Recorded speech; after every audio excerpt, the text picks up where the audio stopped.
پھر نبی صلی اللہ علیہ وسلم پر درود پڑھا اور پھر اس کے بعد دعا کی تو اس کی دعا قبول ہوگی۔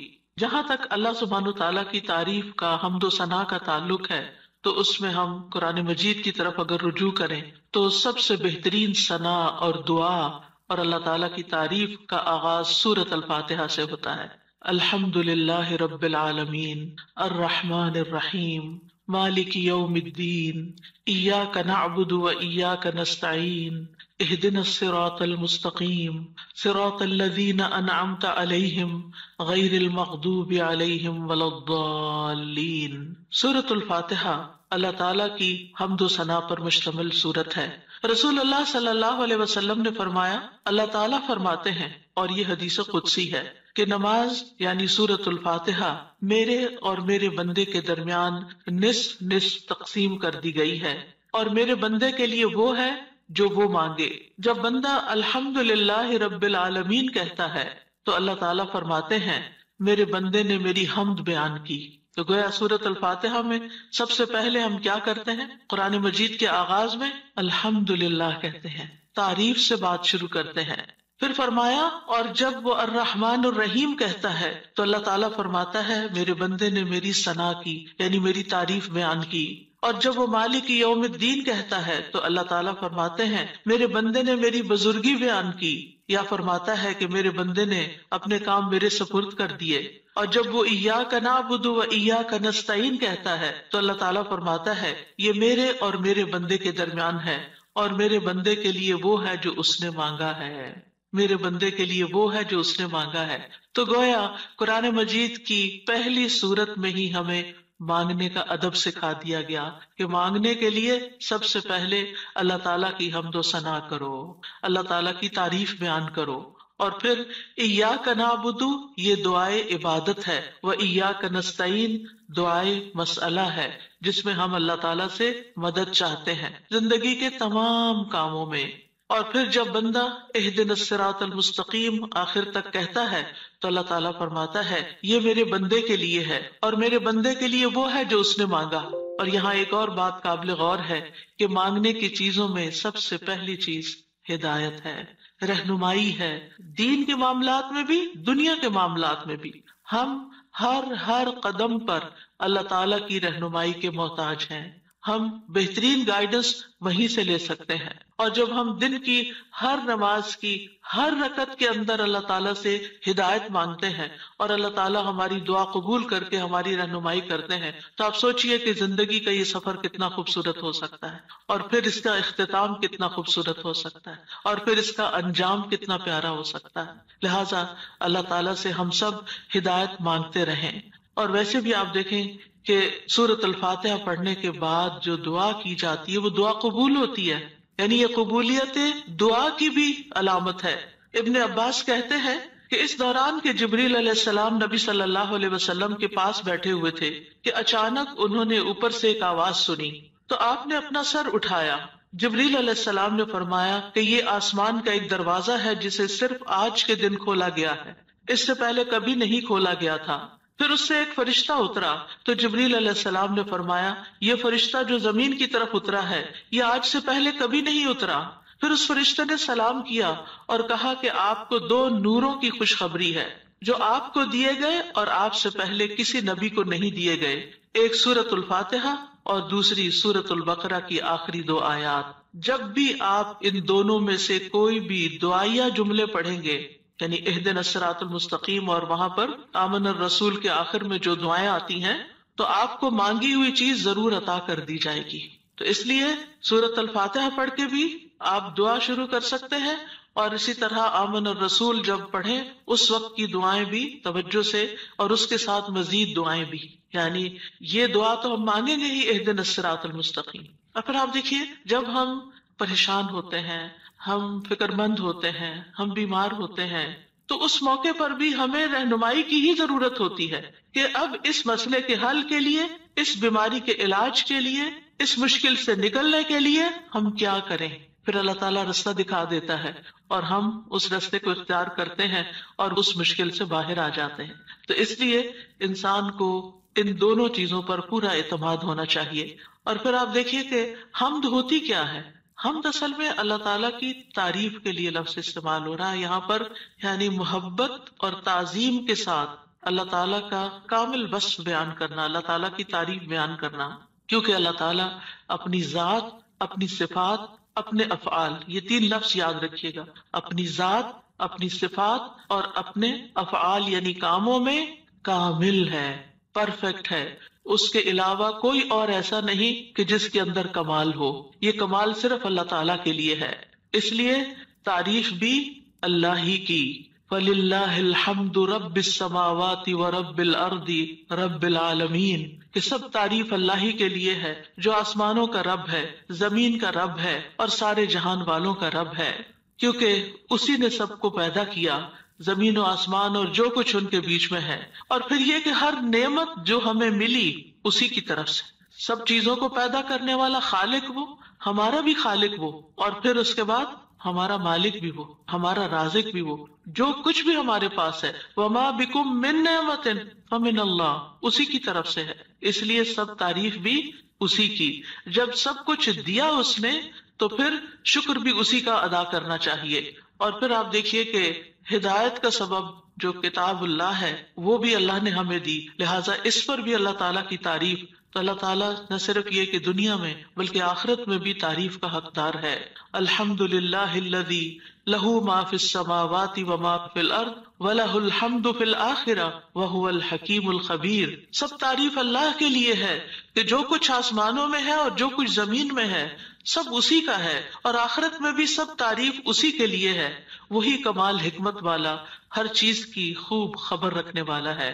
اور پھر اللہ تعالیٰ کی صفات کا جو ذکر ہے کہ کیوں نہ اس کی تعریف کی جائے، کیونکہ وہ تو مہربان ہے، رحمان اور رحیم ہے، اور اللہ تعالیٰ کی 100 رحمتیں ہیں جن میں سے صرف ایک اس دنیا کے لیے، باقی 99 آخرت کے لیے، اس لیے تعریف دنیا میں بھی اللہ کی اور آخرت میں بھی۔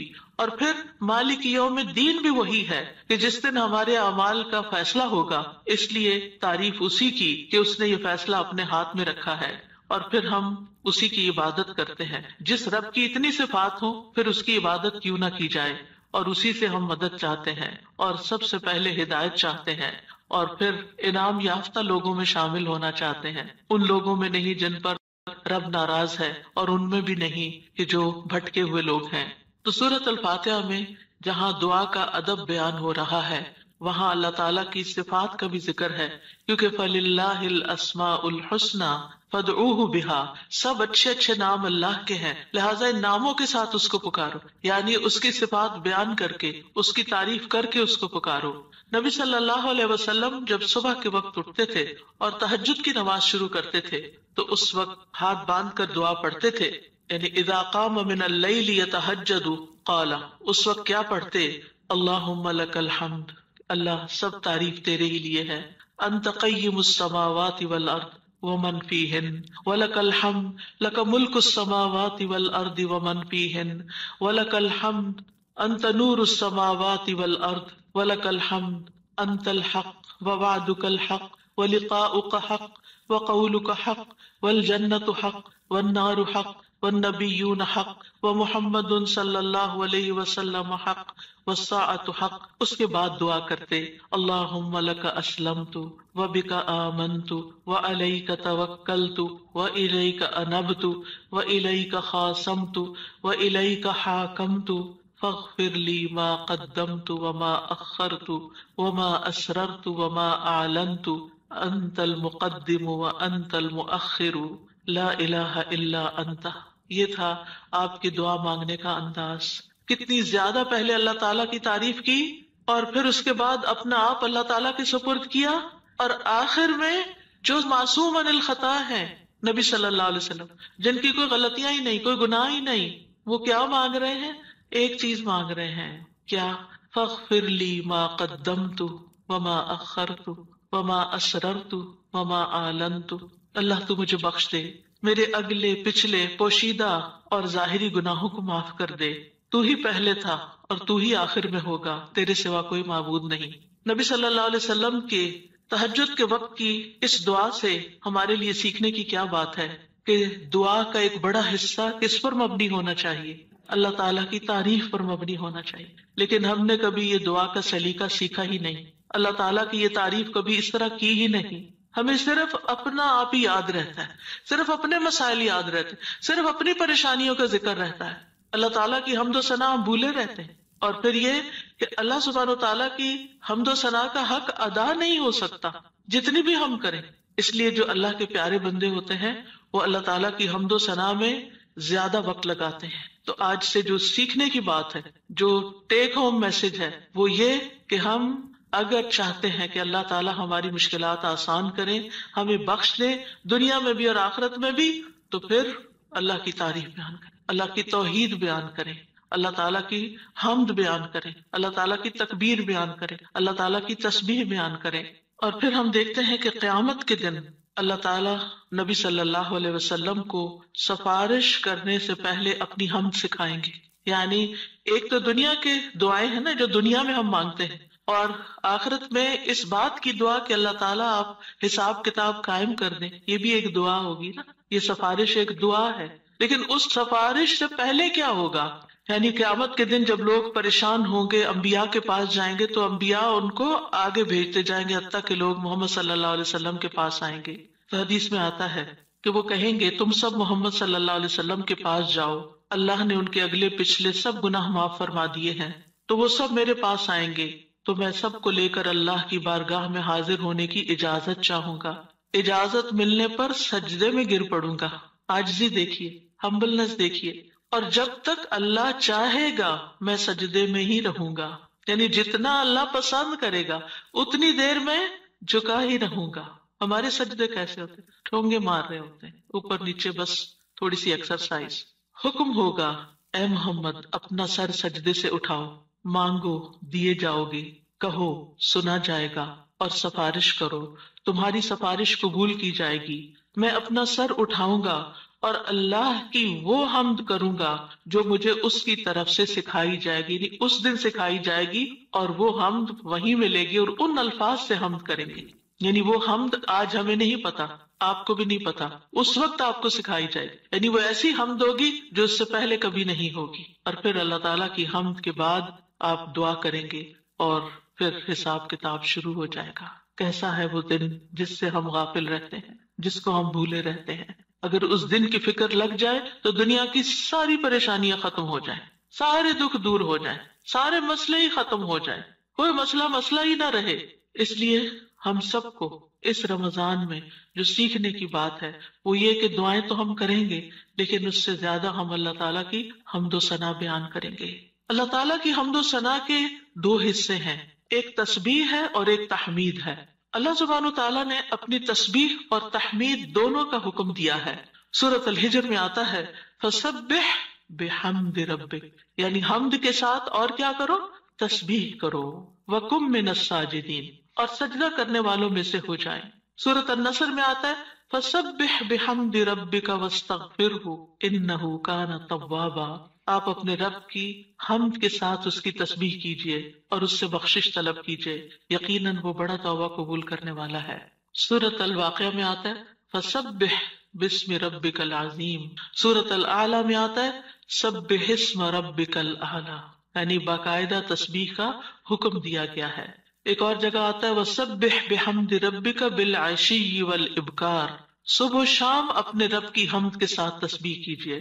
اللہ تعالیٰ اہل ایمان کو بھی حکم دیتے ہیں، مجھے اور آپ کو بھی حکم دیتے ہیں یا ایھا الذین آمنوا اذکروا اللہ ذکرا کثیرا وسبحوہ بکرۃ واصیلا، اے ایمان والو اللہ کو بکثرت یاد کرو اور صبح و شام اس کی تسبیح کیا کرو. کیوں؟ اس لیے کہ اللہ سبحانہ تعالیٰ نے خود اپنی تسبیح بیان کی ہے. سبحان الذی اسری بعبدہ لیلا من المسجد الحرام الی المسجد الاقصی، فرشتے اس کی تسبیح بیان کرتے ہیں. یسبحون بحمد ربہم، انبیاء اس کی تسبیح بیان کرتے ہیں. رسول اللہ صلی اللہ علیہ وسلم اللہ تعالیٰ کی تسبیح بیان کرتے تھے. کائنات کی ہر چیز اللہ کی تسبیح بیان کر رہی. وَإِن مِّن شَيْءٍ إِلَّا يُسَبِّحُ بِحَمْدِهِ وَلَٰكِن لَّا تَفْقَهُونَ تَسْبِيحَهُمْ، یہ زمین جس پر ہم بیٹھے ہیں یہ بھی اللہ کی تسبیح کرتی ہے. یہ آسمان جس کو ہم دیکھتے ہیں وہ بھی اللہ کی تسبیح کرتا ہے. ایک ایک ذرہ اللہ کی تسبیح کر رہا ہے، ایک ایک ذرہ. الیکٹرونز اور پروٹونز بھی اللہ کی تسبیح کر رہے ہیں. ہر چیز اللہ کی تسبیح میں ہے. اور اہل ایمان بھی اللہ کی تسبیح کرتے ہیں، پھر ہم تسبیح کیوں نہ کریں؟ کیا چیز ہمیں روکے ہوئے ہے؟ کس وجہ سے ہم تسبیح میں کوتاہی کرتے ہیں؟ ایک اور جگہ پر آتا ہے کہ تسبح لہ السماوات السبع والارض ومن فیہن، ساتوں آسمان اور زمین اس کی تسبیح کرتے ہیں اور جو بھی ان میں ہے۔ پرندے بھی اللہ کی تسبیح بیان کرتے ہیں، بجلی کی کڑک بھی اللہ کی تسبیح بیان کرتی ہے۔ داؤد علیہ السلام کے ساتھ پہاڑ اور پرندے بھی تسبیح کیا کرتے تھے، فرشتے بھی تسبیح کرتے ہیں، اور حاملین عرش اللہ سبحانہ وتعالیٰ کی ہر وقت تسبیح و تحمید میں لگے رہتے ہیں۔ الذین یحملون العرش ومن حولہ یسبحون بحمد ربہم، کیا زبردست کام ہے ان کا، جن کو سب سے اعلیٰ ترین ڈیوٹی دی گئی ہے کہ وہ عرش الہی کو اٹھا کے رکھے۔ وہ فرشتے جو عرش اٹھائے ہوئے ہیں اور جو اس کے ارد گرد ہیں، سب اپنے رب کی حمد کے ساتھ اس کی تسبیح بیان کرتے ہیں۔ قیامت کے دن بھی وہ ایسا ہی کریں گے۔ وَتَرَى الْمَلَائِكَةَ حَافِّينَ مِنْ حَوْلِ الْعَرْشِ يُسَبِّحُونَ بِحَمْدِ رَبِّهِمْ، اس دن آپ دیکھیں گے کہ فرشتے عرش کے گرد حلقہ باندھے اپنے رب کی تعریف کے ساتھ تسبیح کر رہے ہیں۔ اور عبادت کے آغاز میں بھی اور اختتام پر بھی، دن کے آغاز پر بھی اور دن کے اختتام پر بھی ہمیں تسبیح کا حکم ہے۔ تمام مخلوقات کے رزق کی کنجی ہے تسبیح۔ اللہ تعالیٰ کے محبوب ترین کلمات ہیں سبحان اللہ والحمد للہ ولا الہ الا اللہ واللہ اکبر۔ اللہ سبحانہ وتعالیٰ کو ہم سے زیادہ کوئی چیز محبوب نہیں۔ رسول اللہ صلی اللہ علیہ وسلم نے فرمایا ہم سے بڑھ کر کوئی چیز اللہ تعالیٰ کو زیادہ محبوب نہیں، لہذا تسبیح اور حمد دونوں ہی ہونی چاہیے۔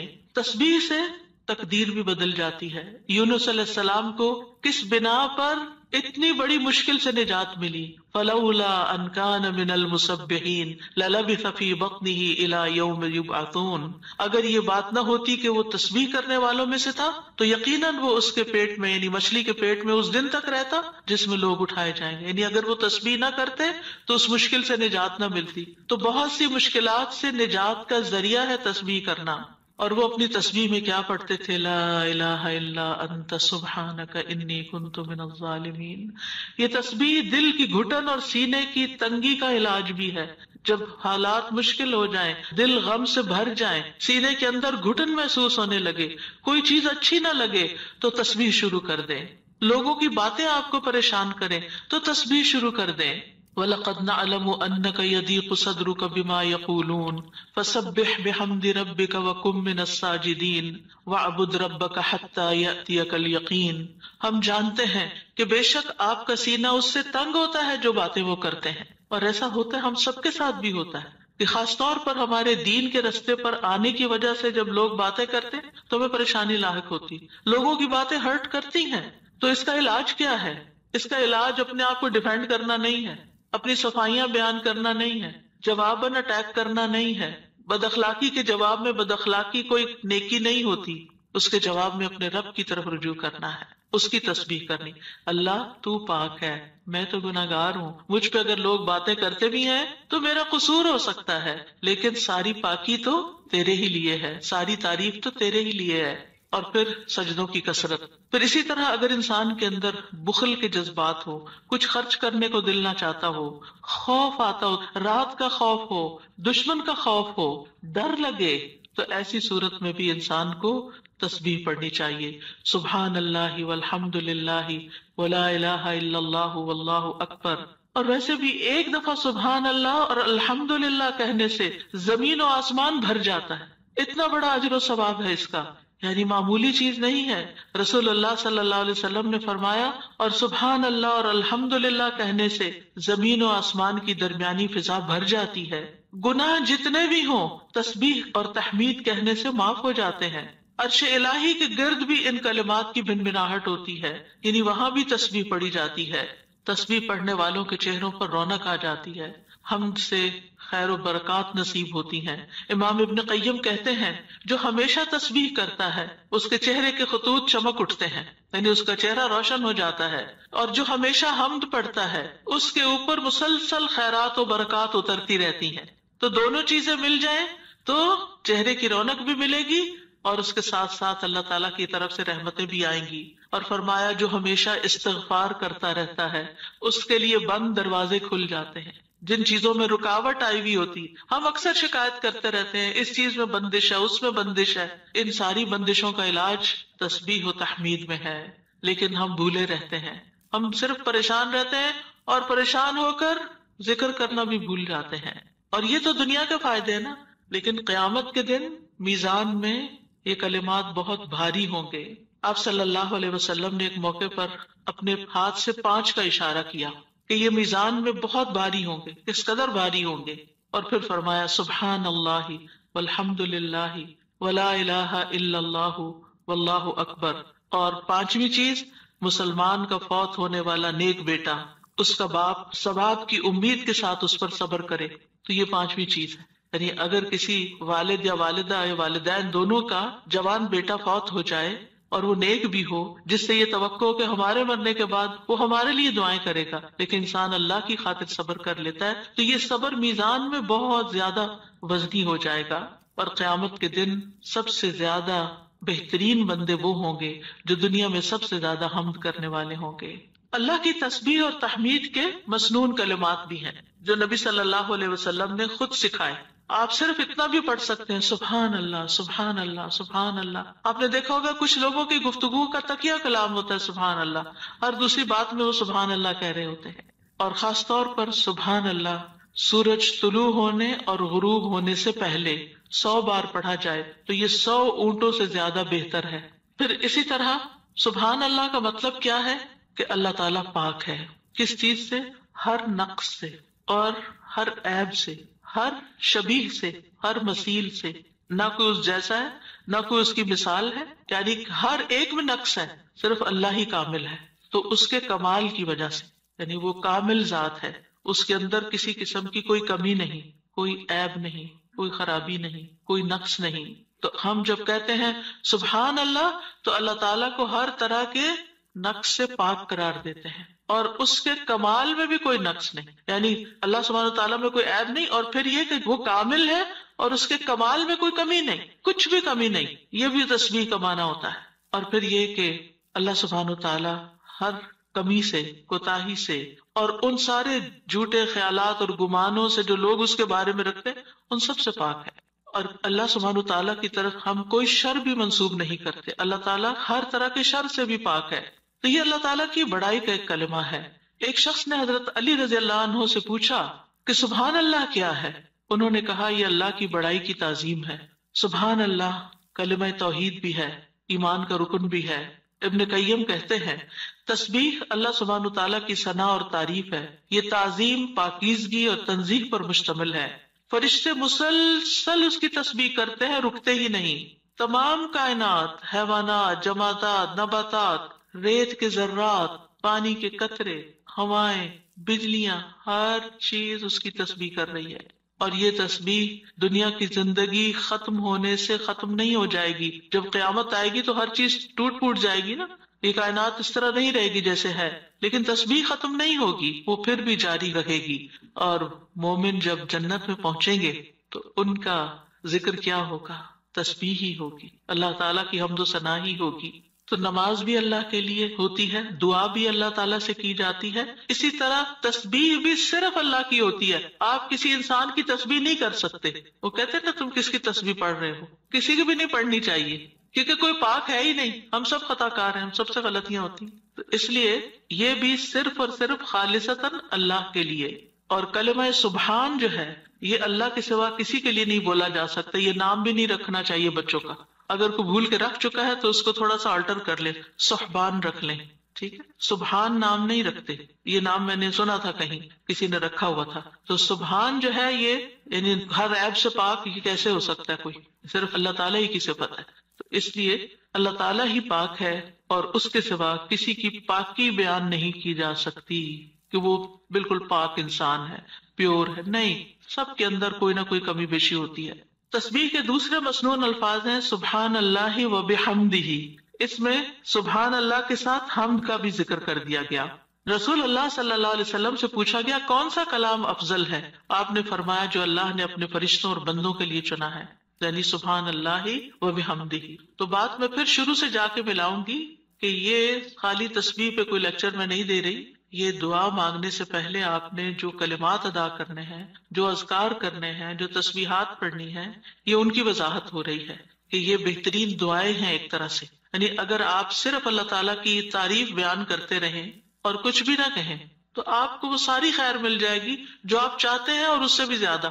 دعا مانگنے میں ہم عام طور پر صرف ایک چیز کو دعا سمجھتے ہیں اور وہ یہ ہے کہ اللہ سے کسی چیز کا سوال کرنا. وہ صرف 1% ہے. اللہ تعالیٰ سے دعا کے مختلف طریقے ہیں اور اسی میں سے ایک اس کی حمد و ثنا بیان کرنا، بلکہ کچھ مانگنے سے پہلے تو لازمی طور پر اس کی حمد و ثنا کرنا. تو سبحان اللہ کہنا جو ہے یہ توحید کی انتہا ہے کہ اللہ تعالیٰ کو ان عیوب سے پاک قرار دینا جو اس کے شان کے لائق نہیں. اور پھر یہ کہ کوئی بھی چیز جو اللہ تعالیٰ کی عظمت کے خلاف ہے، کوئی بات، کوئی کام، کوئی اشارہ، کوئی چیز، ان سب کو بھی نگیٹ کرنا. اب اس میں آپ دیکھیں کہ ہم ایک طرف سبحان اللہ کہتے ہیں کہ اللہ تعالیٰ ہر عیب سے پاک ہے، دوسری طرف کہتے ہیں وَبِحَمْدِهِ اور اس کی تعریف بیان کرتا ہوں. یعنی ایک میں ہم نگیٹ کرتے ہیں ہر برائی کو، اس سے ہر عیب کو، اور دوسرے میں ہم اس کی صفات بیان کرتے ہیں، اس کی تعریف کرتے ہیں. تو تعریف مکمل ہی تب ہوتی ہے جب آپ تسبیح بھی کریں اور حمد بھی کریں. تو سبحان اللہ کو الحمدللہ کے ساتھ ملا کر پڑھنے کی فضیلت زیادہ ہے. یعنی ویسے تو آپ صرف سبحان اللہ سبحان اللہ سبحان اللہ بھی کہہ سکتے ہیں، لیکن یہ عادی بات ہے. لیکن جب آپ کہتے ہیں سبحان اللہ و بحمدہ، ابن تیمیہ کہتے ہیں کہ تسبیح تحمید کا ساتھی ہے، یہ ساتھ ہی آنی چاہیے، یعنی تعریف بھی ساتھ ہونی چاہیے. تیسرا ورژن ہے سبحان اللہ و بحمدہ سبحان اللہ العظیم. پاک ہے اللہ اپنی حمد کے ساتھ، پاک ہے اللہ جو بہت عظمت والا ہے. رسول اللہ صلی اللہ علیہ وسلم نے فرمایا 2 کلمے ایسے ہیں جو زبان پر ہلکے ہیں، میزان میں بہت بھاری ہیں اور رحمان کو بہت محبوب ہیں، اور وہ ہیں سبحان اللہ و بحمدہ سبحان اللہ العظیم. اور اس میں بھی ہم دیکھتے ہیں کہ اللہ تعالیٰ کی پاکی بھی بیان ہو رہی ہے، تعریف بھی ہو رہی ہے، اور اس کی عظمت کا بھی بیان ہے. یہاں ایک اور چیز کا اضافہ ہو گیا، یعنی وہ اتنا عظیم ہے کہ ہماری عقل اس تک پہنچ ہی نہیں سکتی، ہم اس کی عظمت کا احاطہ ہی نہیں کر سکتے.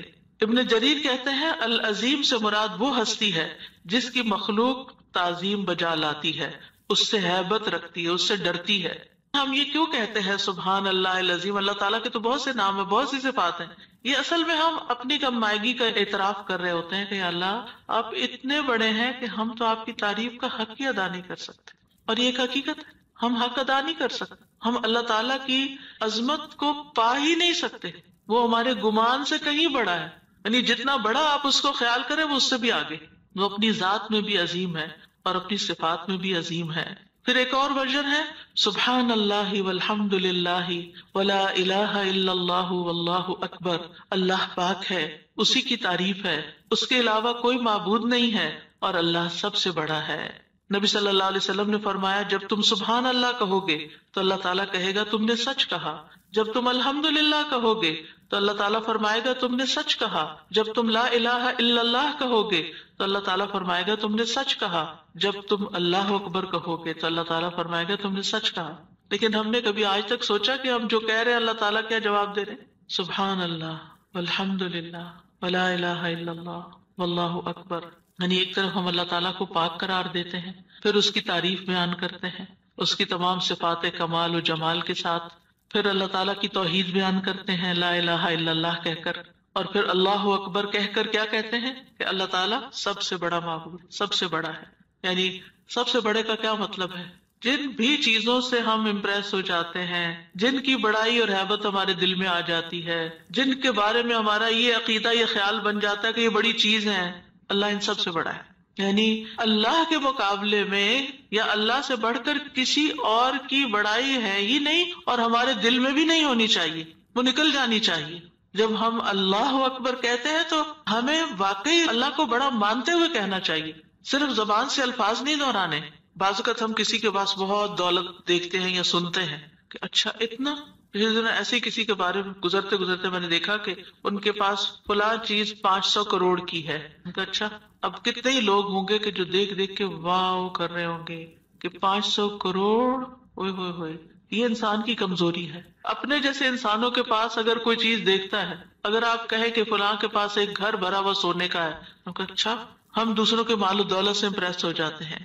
پھر اسی طرح ہم کسی کے علم، کسی کی ڈگریاں، اس کے پاس 4 PhDs ہے، اچھا ہم متاثر ہو جاتے ہیں، فلاں اتنا بڑا، فلاں یونیورسٹی کا پروفیسر ہے، فلاں سائنٹسٹ ہے، فلاں شاعر ہے، فلاں ڈاکٹر ہے۔ کسی بھی مجلس میں بیٹھ کے آپ لوگوں کی گفتگو کو دیکھیں کہ لوگوں کی بڑائی سے ان کے دل کتنے بھرے ہوئے ہوتے ہیں۔